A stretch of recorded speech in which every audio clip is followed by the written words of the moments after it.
Welcome to the Broncos Podcast with Troy Renck. I am your host, Troy Renck from the Denver Post.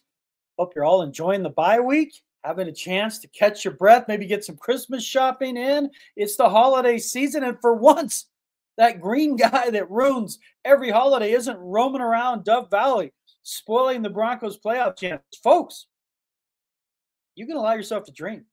The Broncos are in a really good spot when it comes to the postseason.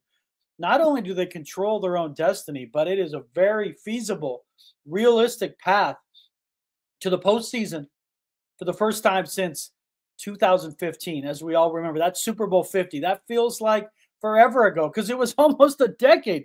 You don't have to feel ashamed for feeling like, man, it feels like a long time ago. It's because it was. Broncos in good position. They're getting healthier. I still don't expect Riley Moss back, and that's critical, especially as they get into the last couple games of the season and certainly into the postseason. They will need Riley Moss, as we all learned on Monday night. But you get a chance to control your destiny. You have a quarterback in Bo Nix that teammates believe in, they trust.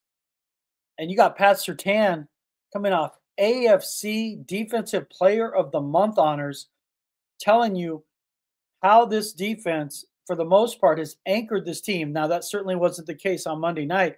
But, hey, they deserve a mulligan. How many times have they carried the Broncos to with either a victory or close over the last 8 years? They deserve a mulligan. But Pat Surtain, best player on a defense that has guys flying around the ball, from Zach Allen to Cody Barton. DJ Jones looks like his old self again. This is a team that is playing with an edge, playing with an attitude, and a clear goal, folks. Broncos country. The playoffs are real. Allow yourself to dream. We're going to get into what that mechanics look like, what that math looks like, kind of look over what Bo Nix's season means, not just statistically, but for this team. And again, talk about Pat Surtain, his latest honor, and some of the numbers around his dominance are frankly just staggering. Thanks for joining me from wherever you are. I hope you're having a wonderful start to your weekend. We're going to get to all this Broncos talk after the break. Have you been injured in a car wreck or hurt at work? What are you waiting for? Give my friends at Hoggett Injury Law a call. Their motto, with us, it's personal. That's because it is. Listen, I've known Darby Hoggett for years. We traveled the country watching our boys play baseball. I coached his son Jet in baseball and basketball. Great kid. I got to know Darby well. I became his good friend. Many of Darby's clients become his good friend. You don't even have to pay Darby up front. If your case goes as planned, Darby will be the one writing checks to you. So again, if you've been injured in a car wreck or hurt at work, give Darby's team a call. It's 1-833-HOGGATT. That's 1-833-HOGGET, or visit the website at hoggettlaw.com. BetOnline continues to be the world's most trusted betting platform and your number one source for online betting. From the earliest odds to in-game live betting, BetOnline provides you with all the action and the ability to watch the games as they happen. It's got the largest selection of odds on everything from football, the NBA, college basketball, NHL to UFC. Head to BetOnline today and don't forget to use the promo code BELIEVE, that's BLEAV, BELIEVE, for your welcome bonus on your first deposit. BetOnline, the game starts here. Welcome back to the Broncos Pod with Troy Renck. I am your host, Troy Renck from the Denver Post. I would encourage, if you can, read my columns at the Denver Post. That's denverpost.com/sports. Go to columnist. A lot of Broncos stuff on there. Obviously, this week I'm writing high school preps. Did a story about a couple of captains for Cherry Creek's football team as they aim to win their 5th title in 6 years under Coach Dave Logan.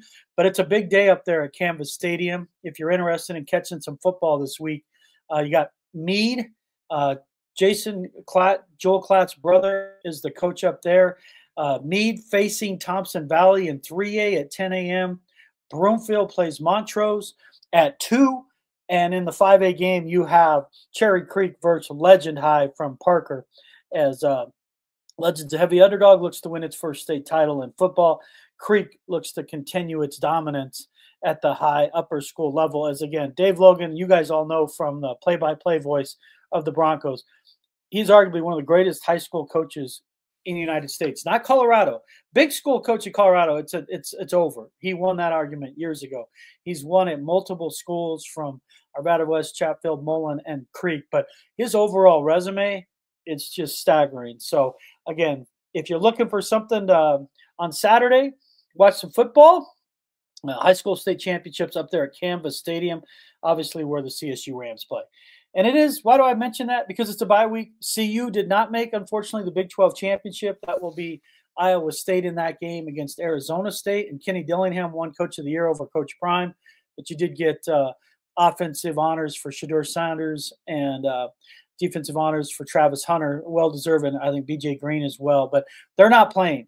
So it's a different weekend. You got a chance maybe to run some errands, put some Christmas lights up, and also take some time to think. Think about the possibilities, folks. Your Denver Broncos have a lane to the postseason. And let's be honest, in the past, talking about their playoff possibilities and how they were going to get there was like trying to describe to like a 6-year-old how to win at Frogger in rush hour traffic. It's just if you just go here, left, side, do these 17 things, jump, stop, move back, and then if all that happens, then you should get in. I think maybe those days are over. Broncos have put themselves in a position here that if the Broncos finish 3-1, and one of those 3 wins is over the Colts, their next opponent, the only way they miss the playoffs, according to my math, is Miami would have to win out with 5 straight wins because of AFC tiebreakers and such. That there's just because the Bengals at that point could not catch the Broncos. So if you beat the Colts, who are the team behind you, you go at this point. Excuse me, not 3-1. It would be 2-2 because you already won one of those games.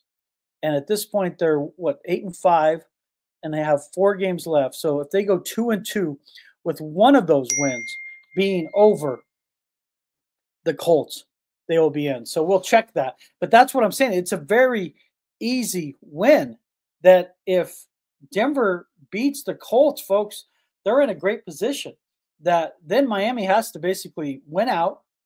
Denver, we'd love to see them get one more win than in those final 3 games. And those are like 3 of their toughest games of the season, back to back to back, where you go Chargers, Bengals, and then Chiefs. And that Chiefs game could matter to Kansas City if they're trying to secure home field advantage. But it's interesting to me that if you're the Broncos and if you have a chance to knock the Chiefs out of that home field, what if the Broncos, as a 7th seed, open with the Chiefs in the playoffs? I know how crazy that sounds, given that the Chiefs have beaten the Broncos now, 17 of 18 times? But if you had to pick, and you can tweet this at me at Troy Renck on Twitter or reach out on Facebook, email me at trink@denverpost.com. I think Broncos country, I would rather play, if I'm the Broncos, I'd rather play the Chiefs in Kansas City than the Bills in Buffalo in January. And I know we're getting our head of ourselves, but this is a hypothetical conversation. That if you were a 7 seed and the Chiefs were a 2, not bad. But I'm not going to lie. The matchup I want is for Broncos to get hot and for them to be a 6 seed and the Steelers to be a 3. Russell Wilson and the Steelers hosting the Broncos as a 3 and a 6? Oh, my word. That would be absolutely delicious. We didn't get that chance earlier. I know they played Pittsburgh earlier this year. We already know that Russell Wilson didn't play in that game. He was hurt. And Russell's playing great. Cap tip to Russell. Again, it doesn't mean that the decision was wrong to move on from him here. They had to hit the reset button. And it was painful. And it still is going to be next year with the cap hit. When you look at the $52 million this year, the $33 million next year, it's never ideal to take that kind of cap hit. But in the bigger macro picture, if you were watching this team and being honest with yourself, it made no sense to try to hang on with a veteran quarterback who's 35, 36, 37 on a roster that clearly needed a reset and to transition to younger players. And the best way to do that is at quarterback when you had a pick in that front of the top, in that first round, in the top of the first round. Because if you keep Russell and you have this kind of season, and then he goes into his last couple of years, you never reset. And then if he falls off a cliff, and again, it was never going to work with Sean Payton. But for this conversation, you're going to be drafting around 20 or 22nd. It's very hard to get your franchise quarterback. We saw with Paxton Lynch, when you're drafting in the back of the first round, that's typically not where you're going to find your franchise quarterback, with all due respect to Lamar Jackson. So it's worked out for both. It's an interesting season that way, that when you look at the Broncos and moves they've made, and we'll bring it up and make it very topical. Last night, Tim Patrick, first touchdown in almost 1,100 days for the Lions. Helps them when he gets 2 tutties. Happy for Tim. The guy's a warrior. He was a leader for the Broncos. But I like them moving on from him and to create playing time for Devon Bailey. Should they have kept him instead of Lil Jordan Humphrey? We can have that discussion. But when it comes to creating playing time for Bailey, who is definitely profiled as a younger version of Tim Patrick, it made sense, and it has played out that way. Tim's succeeding in Detroit. He's on a team that has a realistic chance to win a Super Bowl, certainly to get there. And Bailey has become like a number 2 option for Bo Nix. So it works out for both sides. One team's in transition, resetting, going with younger players. And if you keep a Tim Patrick, it blocks the path of a younger player, really stunts his growth. So it works out for both. We saw similarly with Jerry Jeudy on Monday night. Jeudy has a legacy game, an all-time revenge game, 235 yards. But it made no sense to pay Jeudy 14, 15 million on a franchise tag and then with no interest in extending him to bring that number down when you're already grappling, trying to keep the number down on Courtland Sutton. Those two have never played well together. So with Jeudy, he's a good player. But Sean Payton was over having a wide receiver room that inherited one of the top paid wide receiver rooms in the league with no Pro Bowl berths, no all pros. You could see it was like, okay, we'll keep Sutton and almost reluctantly keep Sutton at his money, give him a tiny raise over incentives, which he's going to earn, and good for him. And his transformation as a leader and a player this year has been noteworthy, especially at the podium and as a leader. Really has changed his posture and how he deals with stuff. And I think his teammates have taken notice. But he's the leader of that room. And after that, you got Franklin, you got Bailey. Again, you could have, if you want to tell me you want to keep Lil Jordan Humphrey off the team in favor of Tim Patrick, that's fine. They didn't. And Humphrey's a favorite of Sean Payton. He, Mike Burton, there's a couple of those in New Orleans, Will Lutz. There's 3 or 4 New Orleans Saints guys he loves that played for him. Yeah, the dependability, the reliability, all those things. And so he's on the team. But you want to argue Patrick there? Okay. But Jeudy moves on. He's now the number 1 target. He's on a bad team, but he's the number 1 target with a quarterback who sees him as his number 1 target. And he's putting up numbers. And obviously it's a little skewed because of his last game, but he's got a chance to be a Pro Bowler. All these things he's wanted. Good for Jeudy. The Broncos have a chance with Troy Franklin and Bailey, these young receivers, to develop with Bo Nix. And it's working. It's working. So 2 things can be true. You can want Tim Patrick and Jeudy to do well, which I do, and also say that it was the right thing to move on from him.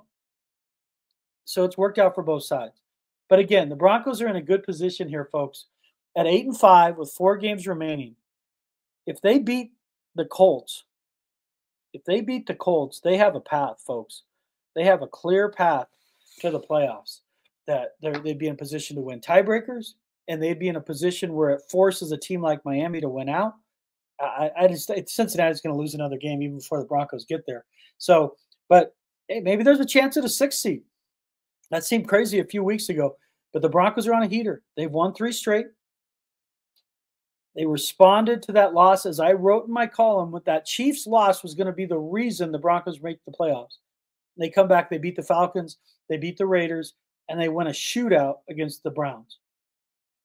That's all good news. And they won against the Browns in a way they hadn't won this year. A track meet. Absolute drag race suited for Vandermeer Speedway. Those are all good things, folks. All good things. And why are we optimistic about this season? Well, when we entered the year, the one thing I talked about is that we were going to view this season through the prism of Bo Nix. Where would they be with Bo Nix at the end of the year? And I thought that it was going to work. I did not believe it would work this quickly, but I believed in it because Sean Payton believed in it. And his legacy was attached to this position. And he had such arrogance about this move, that they were going to be better at finding a quarterback than other teams. I'm like, and he sees something. He sees something in Nix that makes me believe this is the answer. And early on, it was a little ugly. But as Payton adjusted, Nix got more experience. You've seen a player and a team and a coach mesh together. And Nix, over these last 11 games, he's been great. I mean, he has 8 interceptions now for the year, but he only has 4 over the last 11 games. And he has 17 touchdowns, 4 picks over these last 11 games. And he did not play his best game against Cleveland. I'm not about to defend that. His completion percentage was floating around 50%. They fell back into some bad habits with Nix regarding trying to throw deep, dropping back too much. He still drops back too much. I think we can all agree on that. And Payton admitted on the one deep ball, his second interception, that was on him. That was just an unnecessary play. It felt like Payton got lured into this, Apollo Creed, Rocky II boxing match with Jameis Winston. And it was just haymaker, haymaker, haymaker. We got the ball back. We go deep now. And it was just like, wait. How about we settle the game down here, boys? Run the ball a little bit. Take a little clock off. And that Payton put on him. The first interception was fluky where Denzel Ward put his left arm in and it deflected straight up into the air. But an interception's an interception. It all kind of evens out. The week before at Oakland, Bo Nix could have easily had a couple of picks. So for me, these things kind of even out.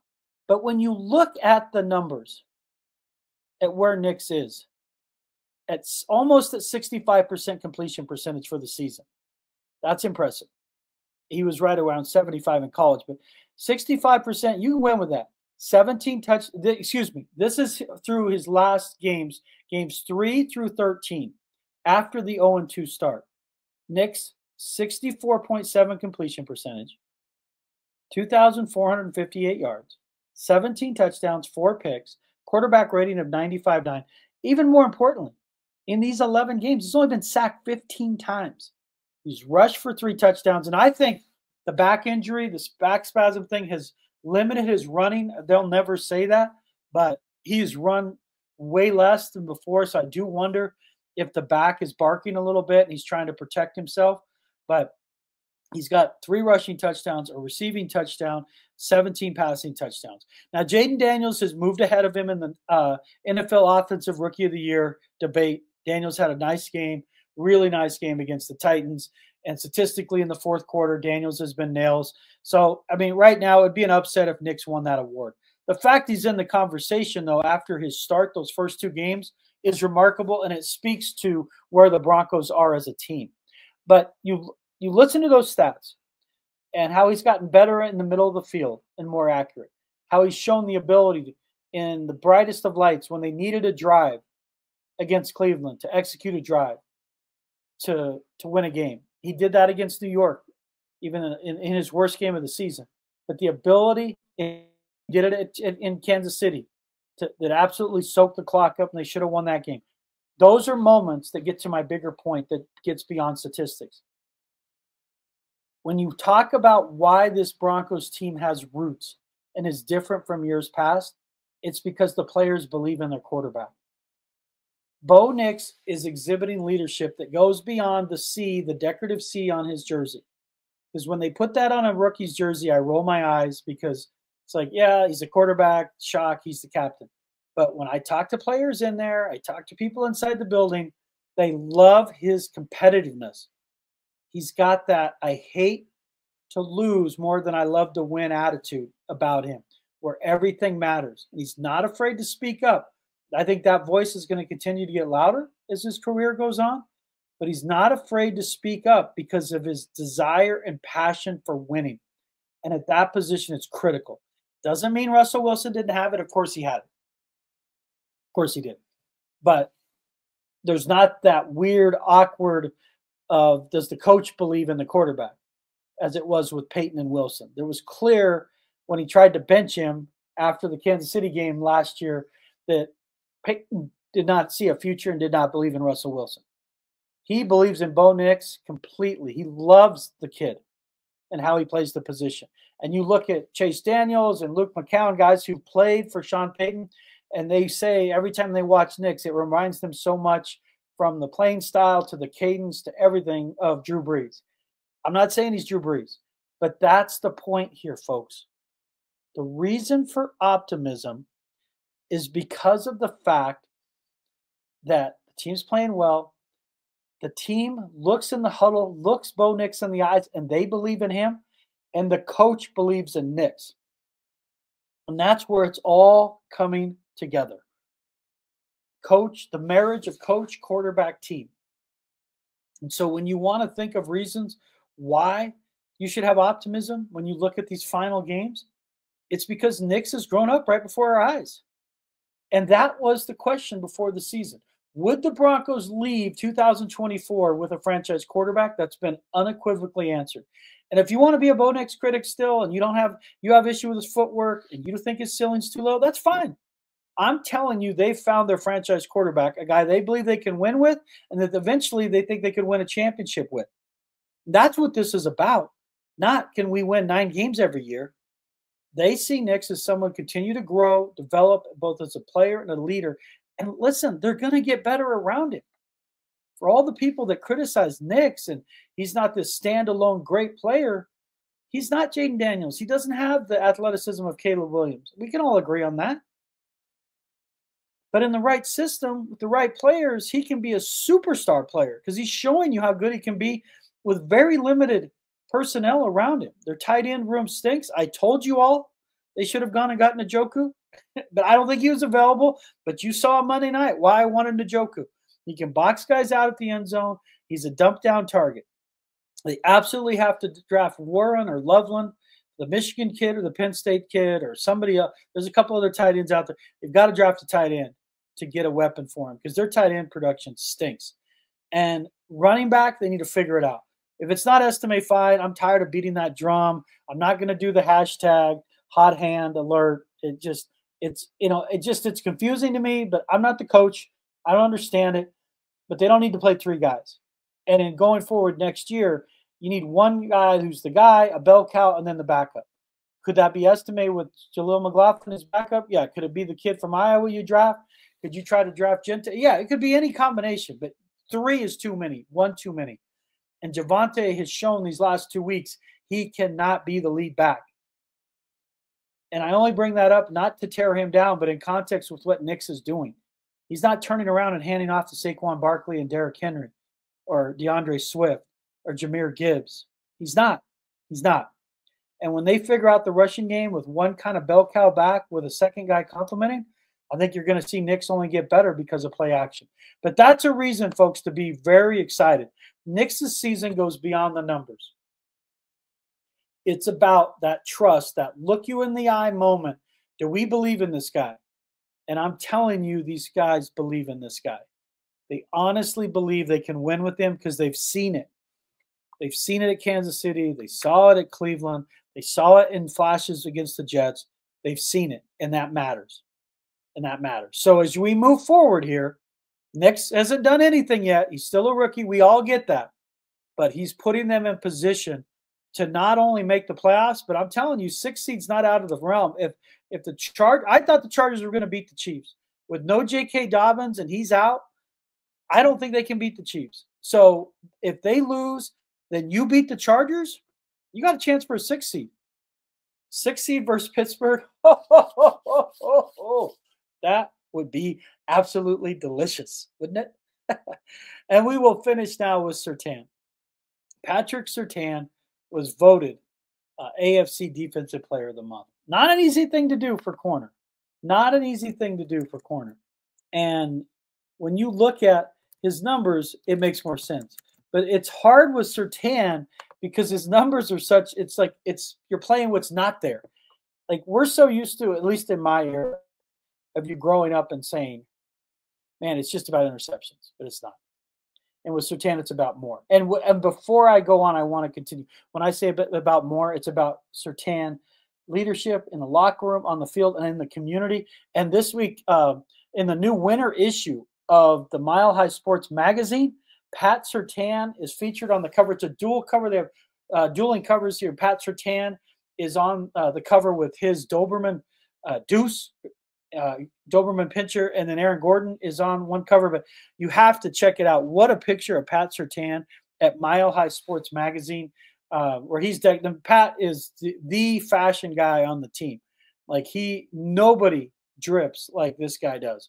I mean, looks like he came right off a runway with some of his outfits. But he is on the cover of the Mile High Sports Winter Magazine. I trust that you will listen to me and check that out. It's absolutely fantastic. Aaron Gordon also involved as well. But you get a chance to see Pat Surtain in an absolutely fantastic cover shoot. But how did he win AFC Defensive Player of the Month when it feels like, I've said this, he's too good for his own good. He's too good for his own good. In the month of November, Surtain played in 140 total coverage snaps. He allowed 9 receptions for 55 yards on 17 targets. That's according to Next Gen Stats. He did not allow a single reception in Week 9 against Baltimore when facing Zay Flowers, and Week 11 when facing Drake London and Darnell Mooney.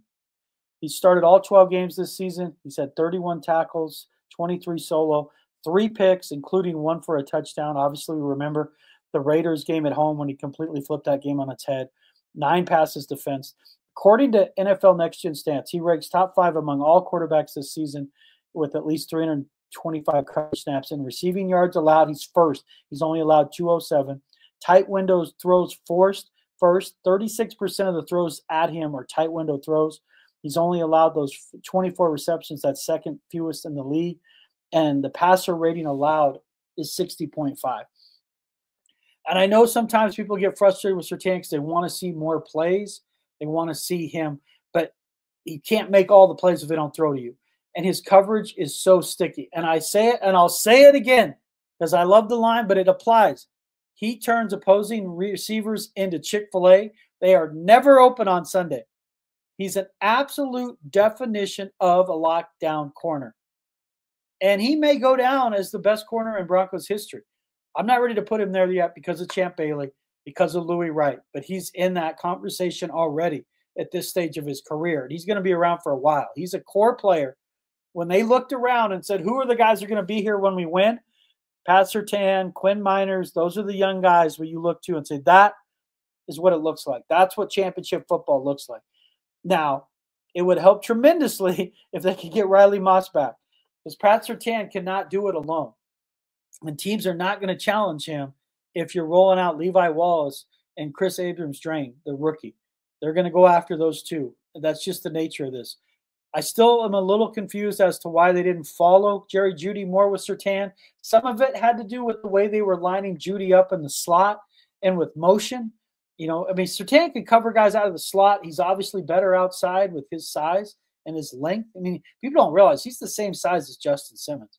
He's 6'2"-ish, 200-plus pounds. I mean, he's got safety-type size as a corner, but sometimes in the slot, that's not ideal. But they may have to trick it up a little bit because teams are going to go after the opposite side like they did in previous years. But Pat Surtain, there's a reason he was in the conversation for Defensive Player of the Year, and it's because of the stats I just read you for his November. He's not going to win Defensive Player of the Year. It's going to go to somebody that, you know, whether TJ Watts of the world, sack guy. Nick Bonito might get some interest in that too. It almost always goes to edge rushers, whether it's the Micah Parsons, TJ Watts, those types of players, because of the strip sacks and the sacks. They make the money, they make the highlights. Surtain's problem is he doesn't get enough picks. But if he were able to finish with 6, let's say over this stretch run of games here, 4 games, he somehow gets 4 picks, and now that totals up to 7 for the year, or he gets 3. He's got 6 picks, and the Broncos finish with 10 wins. He's got a shot then. But Pat Surtain, folks, your AFC Defensive Player of the Month, and also on the cover of the Mile High Sports Winter Magazine. Doug Otwell wrote the story. Doug's a fantastic writer. When they do those cover pieces, they spend a lot of time with the folks. So I encourage you to check that out if you have the opportunity. It's just really great work. And the glossy print and everything, Big A behind the screen, he knows about it. Just looks fantastic. So I encourage you to check it out. So enjoy the bye week, folks. Again, if you're looking for some football, there's high school state championships, 3A, 4A, 5A at Canvas Stadium up in Fort Collins on Saturday. You got a bunch of college football to watch. Unfortunately, not your Buffs or Rams. We'll be waiting to find out where those two land. It sounds like CU is going to be either in the Alamo Bowl or the Holiday Bowl. And then enjoy some football. And when the Broncos get back to it, if they're able to beat the Colts, folks, the path to the playoffs is the E470 toll lane that I frequently take home from the Broncos back here to Longmont. Folks, I could not do this podcast without Big A behind the screen, Nate Lundy of Mile High Sports, and of course, Darby Hoggett of Hoggett Injury Law. He's my A1 from day one. And Bet Online, our new sponsor. Broncos country, I do this pod for you. Happiness, that begins with me. Go out there and have a great day.